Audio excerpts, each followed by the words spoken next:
O Portal A Hora está nessa noite aqui no Portinho da Vila, para dizer que o Portinho da Vila, no restaurante Humberto, para fazer uma entrevista especial hoje com o diretor-presidente da CEPAR Porto de Imbituba, Coronel Jamazi Alfredo Ziegler, que hoje gentilmente veio até aqui, responder alguns questionamentos, tanto sobre a administração do Porto, quanto tudo que envolve aí a sua função hoje.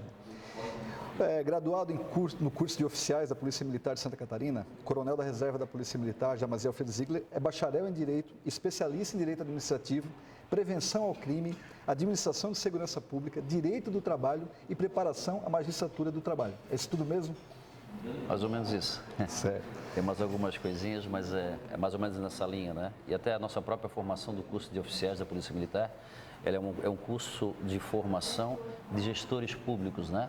Naturalmente voltado um pouco para a parte de segurança pública, um pouco para a parte de atividade militar, mas é um curso que realmente faz com que o oficial da Polícia Militar ele esteja preparado para atividades de gerir ou fazer gestão de bens e serviços, assim como a parte patrimonial do patrimônio público, da administração pública. Bom, e aqui ainda no seu currículo, ainda fala que em Florianópolis o senhor atuou na Diretoria de Apoio Logístico e Finanças da PM de Santa Catarina, foi oficial corregedor da Corregedoria Geral da Corporação, trabalhou na diretoria de pessoal do quartel do Comando Geral da Polícia Militar, certo. Foi chefe de gabinete do secretário adjunto do Estado de Segurança Pública e também participou como membro da Comissão de Direito Militar da OAB Santa Catarina. Confere? Confere, 100%. Então estamos certos. Bom, primeiro, também gostaria de agradecer a tua presença, a confiança pela entrevista aqui no Portal A Hora e vou fazer alguns questionamentos que eu acho que são pertinentes à população, a toda a comunidade portuária, enfim, o Estado de Santa Catarina e o país, já que o Porto de Imbituba como todos os portos, aí, é um bem de soberania nacional e de importância para toda a economia do Estado. Se o seu amigo até me permitir, claro. Para fazer um registro, até lhe agradecer, porque a gente já tinha conversado outras vezes de uma possível entrevista, etc. E ontem, na correria, a gente acabou se encontrando, a gente ficou mais ou menos de conversar hoje e a gente está conseguindo materializar. E até surgiu até de opção, eu não conhecia, o amigo tinha falado para mim aqui sobre o Portinho, eu até então estou aqui praticamente 7, 8 meses em Imbituba e não tive essa oportunidade. Então já estou a fome com a vontade de comer, Um ambiente agradável, estou aqui num restaurante super gostoso, comi já um camarão à milanesa e... Aprovado o camarão? Aprovado. Melhor camarão da região, sem dúvidas, do restaurante Humberto. Então já deu uma alegria nesse sentido, E até como o amigo comentou agora há pouco, essa parte minha, eu trabalhei tanto na parte operacional como na parte administrativa na Polícia Militar. E na parte administrativa eu trabalhei muito tempo com a parte de licitações e contratos, Também trabalhei na parte de corregedoria, que era uma atividade para apurar, quem já viu aqueles filmes americanos de policiais, etc., tem aquelas atividades de corregedoria, que são justamente para apurar as infrações ou irregularidades dos policiais militares. Tive essa banda de trabalho junto à minha carreira. Bem como também, em especial, trabalhei 5 anos com licitações e contratos. E toda a administração pública ela tem um ambiente nevrálgico, que é perigoso, que é fazer compras de bens e serviços também. Isso é muito delicado, E assim eu considero que foi uma época interessante, até porque eu estava fazendo a faculdade de Direito. Isso juntou bastante a parte teórica e a parte prática. E o senhor acha que essa experiência, até na parte burocrática, não só na polícia, acabou lhe credenciando para a escolha do governador em janeiro, dia 18 de janeiro, o senhor foi oficialmente nomeado? Sobremaneira, Kleber, assim, eu acho que qualquer ambiente de trabalho, ou qualquer relacionamento, uma coisa que se fala muito é lealdade, Talvez a lealdade ela tenha até um plano maior do que fidelidade. Talvez ser infiel tem um peso, mas ser desleal é muito maior. E eu acredito que talvez um dos pressupostos onde o governador deu o comando, solicitou, pediu, e não vou dizer que determinou, até porque a gente tem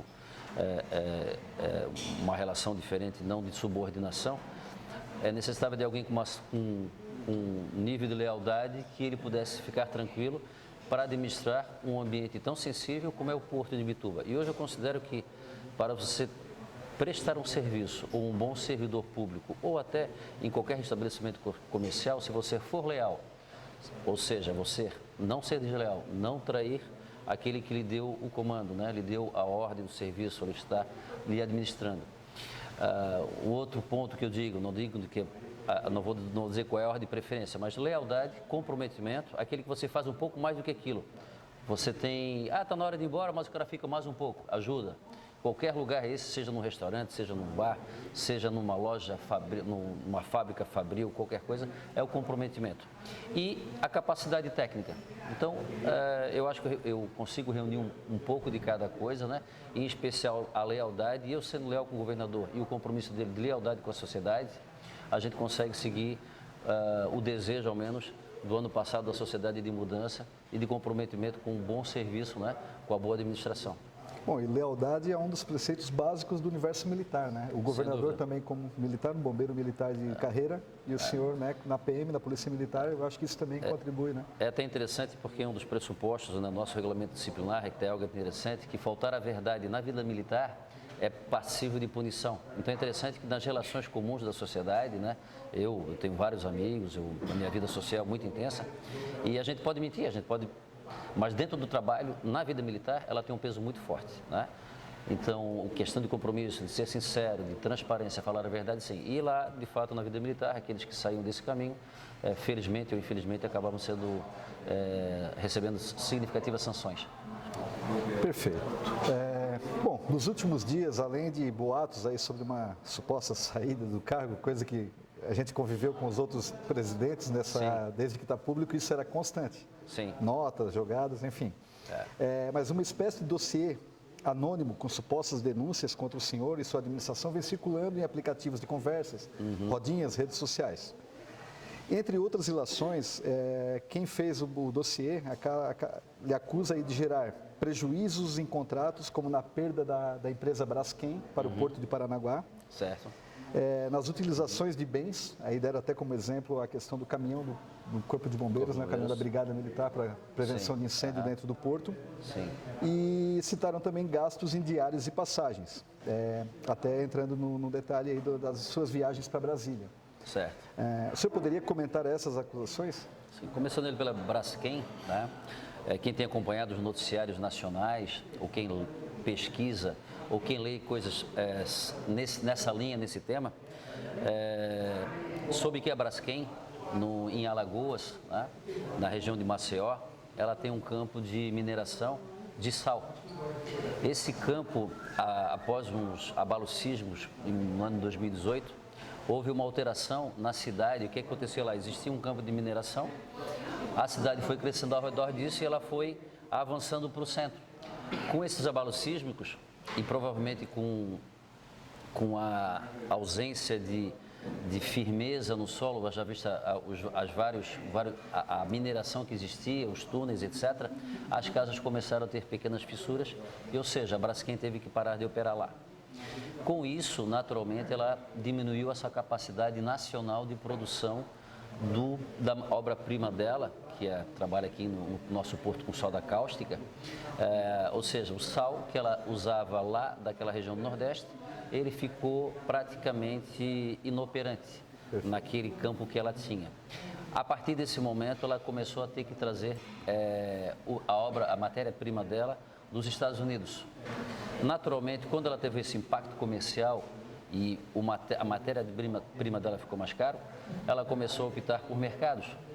Provável daí isso, a gente não entrou a fundo e não iríamos questionar a Braskem por que ela estava deixando de operar aqui. Ela simplesmente nos comunicou que ia parar de operar, mas antes mesmo, 2 meses e 3 meses, tivemos 2 conversas com eles. Num primeiro momento eles até disseram que iam continuar operando, que era para a gente não se preocupar. Continuamos com um contrato com eles, né, com compromisso, que era um contrato provisório. E na sequência, 1 mês e meio depois, eles informaram que eles estavam tendo um pouco de problemas nas operações. E, moral da história, realmente eles pediram para se afastar. Provavelmente, eu acredito que o volume de mercado que eles têm aqui na região do Porto de Imbituba, né, na grande região, é menor do que em outros. Naturalmente, ela foi priorizar a continuidade do serviço dela em outro local onde é que houvesse mais mercado. Então, a história de que nós perdemos a Braskem é uma inverdade, né? Não vou dizer que é uma mentira, porque nós não temos a materialização dos fatos, mas isso não é real, né? Ela realmente foi por opção de mercado, não por qualquer tipo de desconforto com a administração do porto. Licença na Polícia Federal, como eles acabaram acusando, isso não... Não, também não tem nada a ver, fora de cogitação. É naturalmente que se você... O pessoal tem que tentar trazer inverdades ou mentiras para tentar nos descredenciar, né? E a tentativa de descredenciar, eu acho que a população hoje, né, a sociedade como um todo, está muito mais afinada na questão política, nas más intenções, nas más falas, e a nossa sociedade está cansada de ser enganada, ela quer um movimento diferente, quer uma conduta ética das pessoas, dos profissionais, dos políticos, dos empresários, dos jornalistas, dos administradores públicos, dos servidores públicos, diferente. E, infelizmente, né, essa questão dessa denúncia anônima, ela tenta aventar impressões para nos descredenciar, nos desqualificar, que é a tentativa que eles têm, né? Porque ali não existe nenhum ato de corrupção. Então, os caras tentam trazer alguma informação, as pessoas tentam trazer alguma informação para nos afetar. Faz parte do processo, né? Eles fazem assim, entrou na chuva, é para se molhar. Até mesmo ludibriando, né? Passando isso para pessoas que não, por exemplo, não têm a oportunidade de ser esclarecimento, né? Que, aliás, vale lembrar que o dossiê não tem assinatura, não é assinado por ninguém, então ninguém se responsabiliza. Exatamente, ninguém se responsabiliza pelas rapidamente pulverizou-se aqui. E se houver realmente algo de verdade, que nos comunique ou comuniquem os órgãos de controle e que seja apurado. Mas assim, se você tem um fato contra alguém, fale a verdade. E o mínimo é tu. E até a nossa prática em termos lá do meu serviço, esses 32 anos de administrador público que eu tive, junto à Polícia Militar, os papos que vêm, os burburinhos, as fofocas, as intrigas, se a gente toma conhecimento e diz assim, coloca no papel, escreve. Aí a história modifica. Tá? Então as pessoas têm que assumir responsabilidades. Tá? Eu assumo uma grande responsabilidade hoje, como um amigo comentou, frente à administração da empresa. É uma estatal, existe uma dinâmica econômica importantíssima para o porto, para a cidade de Imbituba, para a micro-região, para a região, para o estado e para a nação. E, sobremaneira, ali não é um ambiente de brincadeira, é como o amigo comentou, é de soberania nacional, é um ambiente que necessita, inclusive, a proteção de segurança nacional, Exército, Marinha, inclusive esse mês agora eles vão fazer um exercício, porque é um ambiente estratégico, é um ambiente de risco, um ambiente portuário. Bom, acabo me alongando aqui na minha fala, mas mas é justamente essa oportunidade que o senhor tem de conversar com o público. Sim, né? A gente avaliou bem se iria entrar na questão do dossiê para não dar moral para esse tipo de coisa, mas sim, ao mesmo tempo também eu acho que é uma oportunidade de tirar de vez essas dúvidas, né? Então, o dossiê também fala de uma criação de uma comissão especial feita pelo senhor, formada para licitações. Sim. Fala também do uso, como eles usaram a palavra, incoerente de veículos e motoristas, né, por parte da sua administração. Certo. Também sobre características interpessoais suas, como vaidade e soberba. Certo. Né, como, por exemplo, além aí de um caso que eles citam de vaidade e soberba, de uma autonomeação sua, quando um diretor jurídico do Porto foi em uma viagem de 4 dias, se não me engano, e o senhor acabou se autonomeando, né, como jurídico naquele momento do que ele estava ausente e precisaria ter. E além disso, para fechar, do jeito do dossiê, acusam também o senhor de assédio moral. Né? De que, inclusive, dando conta, teoricamente, de que há servidores do Porto que chegaram a se afastar do trabalho por motivos de saúde por conta desses assédios morais. O senhor pode comentar também? Tem alguma verdade nisso? Não, até começa pelo assédio moral ou pelo... Por onde o senhor quiser. Tá, o primeiro questionamento ali que o amigo fez era... A primeira aqui que eles falam é do uso incoerente da criação de comissão especial para licitações. Isso. Naturalmente, assim, poucas são as pessoas que conhecem a parte de licitações e contratos, né? Porque, inclusive, muitas pessoas são formadas de direito e não trabalham com a parte de licitações e contratos. Existe na lei de licitações antiga, 8666, né? Lei 8.666 de 1993, que essa praticamente ela iniciou toda a nova dinâmica após a Constituição de 88, de como se faz, como a administração pública pode pode e deve comprar bens e serviços, foi essa, vamos dizer assim, que seria a norma-mãe da 8, que trata de licitações e contratos. Em 2016 veio uma nova lei, que é o novo regime jurídico das estatais, das empresas estatais, sociedades anônimas como a nossa, por força até de toda aquela crise que aconteceu na Petrobras, foi-se feito uma nova lei que abarca aquele assunto que já tem na 8666, licitações e contratos. E essa lei também, ela permite que cada estatal crie o seu regulamento de licitações e contratos próprio. Para registro, o que é que acontece? A lei de licitações, tanto a de 93, a 8.666 e a 13.303, ambas existem dentro delas a possibilidade de termos duas licitações. Aquela que é para o ano todo, normal, duas comissões. Comissão permanente de licitação, onde você nomeia 3 pessoas, 5, 7, depende da empresa, né? Depende do local, porque, por exemplo, uma empresa como a Petrobras tem mais de 100 mil servidores. Uma empresa como a nossa tem 100 servidores. O estado de São Paulo e o município são milhões de habitantes. Então, existem mais de uma comissão, existem várias comissões. Nosso porto é pequeno, somos ali praticamente 80, 90, 100 servidores, cerca de 90 servidores que trabalham dentro da casa, e nós temos uma comissão permanente de licitação de 3 pessoas. Essas são para as licitações normais. O que é que aconteceu agora em especial, extraordinariamente? Nós temos aqui no Porto de Imbituba, né, a sociedade talvez como um todo não saiba, nós temos 2 cais. Nós temos um cais e nesses 2 cais nós temos 3 berços, ou seja, quando o navio encosta é um berço. O cais 1 e o cais 2, temos 2 berços e às vezes até conseguimos até acomodar 3 embarcações, 3 navios. E temos o cais 3, que é um cais que nós temos há 40 anos, ele foi construído em 1979. Ou seja, durante 40 anos ele praticamente não recebeu qualquer tipo de reparo ou de reforma ou de manutenção na sua parte estrutural, concreto. Chegou na nossa administração agora com a necessidade efetivamente de se dar resposta a isso. Para isso, e é um montante de cerca de 50 ou 60 milhões de reais para reparo desse cais, nós tivemos que criar uma comissão especial só para cuidar desse caso. A responsabilidade de tratar esse patrimônio significativo, que praticamente é um dos maiores ativos do porto, 40% da nossa movimentação de carga, ou seja, praticamente 40% de tudo que acontece no porto de Imbituba é advindo desse cais. Para isso ele necessitou de um tratamento especial e nós montamos uma comissão multidisciplinar com pessoas do porto de Imbituba, servidores, colocamos um engenheiro da Secretaria de Infraestrutura, colocamos uma consultora jurídica do governo do estado, certo? Para que nós possamos dar transparência. E mais um integrante da holding, que inclusive é auditor interno da Fazenda Estadual. Ou seja, não colocamos só nossa equipe, fizemos uma equipe multidisciplinar para dar transparência, termos um colegiado mais forte e o pessoal com qualificação para isso. Então, vocês não retiraram a comissão permanente, apenas acrescentaram ainda... Muito pelo contrário, mantivemos a comissão permanente de licitação para que a gente continuasse tocando as licitações que são normais, que são ordinárias. Perfeito. E preocupados com um caso novo, diferente, no valor de 50 a 60 milhões de reais. Volume de investimento maior. Total.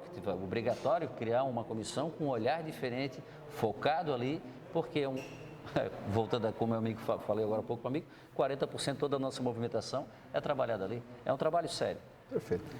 Uso incoerente de veículos e motoristas. Uso incoerente, eu venho e volto com o meu carro regularmente. Nos 3, 4 primeiros meses eu vinha bastante com o meu carro e voltava. Mas eu comecei a perceber efetivamente que, e naturalmente até como presidente da estatal, né, eu tenho a prerrogativa de ter um veículo e um motorista que possa me deslocar de serviço para um lado e para o outro. De forma alguma eu fiz qualquer deslocamento desse para fazer serviço particular. Né? Eventualmente eles me conduzem, às vezes até Florianópolis, na minha residência, mas eu moro inclusive durante a semana, moro aqui em Imbituba. Eventualmente, final de semana me levam e, eventualmente, me buscam também. Nesse dossiê, inclusive, disseram para mim, tentando dizer que para justificar que o motorista fosse me buscar, eu vinha trabalhar no domingo à noite, fazendo ronda no cais. Né? E é interessante que é o seguinte, a empresa nem é minha. E eu venho domingo, disponho de 3 horas do meu domingo à noite para fazer uma ronda, perceber como é que está funcionando a atividade, dar atenção para os TPAs, para os estivadores, ver como é que estão as condições de trabalho, as condições de saúde, as condições operacionais e as condições ambientais. E, naturalmente, eles pegaram essa ideia de que eu vim praticamente, Kleber, eu não tenho aqui comigo esses dados, tá? Mas para mim que ter uma ideia, eu vim para Porto de Imbituba, eu acredito que uns 10 ou 12 finais de semana no domingo. E praticamente isso, graças a Deus, a gente tem tudo registrado. A entrada dos gates, nós temos 2 gates para a área primária, o gate 1, e depois a área alfandegada, que são poucas pessoas que têm acesso. Gate, no caso, portões. Os portões, exatamente, os portões. E eu, adentro, eu tenho acesso tanto às 2 áreas, né? E só para que o amigo tenha uma ideia, nessa área alfandegada, eu tive entradas de acesso, cerca de 86 acessos em 7 meses. Então, praticamente toda semana, no mínimo 2 vezes ou 3, e tinha semana que eu ia mais vezes, eu entrava na área alfandegada para fazer as vistorias nos locais, mesmo sendo presidente da empresa e mesmo algumas pessoas dizendo: você é presidente, o senhor é presidente, o senhor não tem que ir para lá, o senhor tem que cuidar de grande business, o senhor tem que dialogar com empresários, o senhor tem que viajar, você tem que trazer carga para cá. Até quem traz carga, na realidade, são os operadores, mas o presidente ajuda nesse sentido. Então é interessante que a própria fala, ela se desconstrói, mas é necessidade de se explicar. E eu até faço só mais um registro, né? Muito tempo atrás, quando eu era mais jovem, quando tinha uns 20 e poucos anos de idade, um chefe meu uma vez falou para mim: quem conta o primeiro ponto, ganha um ponto. Naturalmente, que é aventada a primeira denúncia, mas as pessoas acabam acreditando. E para a gente perder tempo, né? Para que a gente, ao invés de eu ter investido meu tempo em outras atividades, a gente tem que ficar tentando apagar esses incêndios desnecessários, que na realidade quem fez isso, infelizmente, é da cidade, infelizmente talvez algum deles trabalhem junto conosco, e ele está fazendo isso contra a cidade. Porque quando você denigre uma pessoa ou um administrador que está tentando fazer um bom trabalho, e quando você aventa isso para o público externo, você está denigrindo a cidade. Essas pessoas não estão trabalhando contra mim. Eu estou só de passagem, mas a mácula vai ficar com a cidade, a mácula vai ficar com o porto, a mácula vai ficar com a sociedade. Então as pessoas acham que estão me prejudicando, mas não estão. Na realidade, esse é o tiro que sai pela culatra, porque vai ficar mácula com a cidade. E hoje, inclusive, existe uma grande ideia de desestatização, de privatização. Esses assuntos, essas notícias, elas sobem para Brasília, e o que é que as pessoas vão pensar? Credibilidade, como é que aquilo está funcionando, será se vale a pena mesmo estar na mão da administração pública, quem está trabalhando com isso ou não, né? Então é triste que isso aconteça. Outro ponto tocado nesse dossiê fala sobre características interpessoais do senhor. Como ele cita aqui, vaidade e soberba. E aí usa como exemplo uma autonomeação. Como diretor jurídico? Como diretor jurídico. Isso. Não, isso é interessante também, porque no estatuto nós temos a estatal, a empresa pública, tanto a Petrobras como a Celesc, como a Casan, elas são chamadas de estatais. Por que é estatal? Porque é como se fosse um Estado. E ela existe, e cada uma delas ela possui um estatuto social. O estatuto social é como se fosse a Constituição do Estado ou a Constituição da estatal. E nessa Constituição, eu tenho até no meu celular aqui, vou ver se alguém consegue alcançar para mim, no artigo 43 do Estatuto Social do Porto de Imbituba, existe um comando muito claro que, na ausência de algum dos diretores, no Estatuto, que diz que quando na ausência de um dos diretores da empresa, no caso nós somos 3, eu como diretor-presidente, mais um diretor administrativo e mais um diretor jurídico, quando um destes estiver ausente, faltante ou estiver dispensado ou com licença, o diretor-presidente automaticamente assume a função ou indica ou assume outro por ele indicado. O que é que acontece? Até a própria determinação da norma, da lei, vamos dizer, desse estatuto, diz que primeiro quem deve assumir é o presidente. Se ele não quiser, assume outro. Pela ordem, coloca o presidente como a primeira opção. Primeira opção, obrigatoriamente. E naturalmente, como o que estaria ausente 4 dias era o diretor jurídico, o diretor administrativo não tem formação jurídica e eu tenho formação jurídica, eu não fui lá para exercer atividades advocatícias. Apenas diretor é para fazer gestão. Então, com referência à parte de pareceres, parte de ações judiciais, alguma demanda judicial, nós temos advogados ali sim, e sim, com registro na OAB, estão ali para advogar. Eu tão somente assumi a direção por um comando da norma, obedeci à norma e na realidade todos devem concordar comigo, né? Até os próprios legisladores, as normas foram feitas para serem cumpridas, bem como também nós temos que cumprir o que está na norma.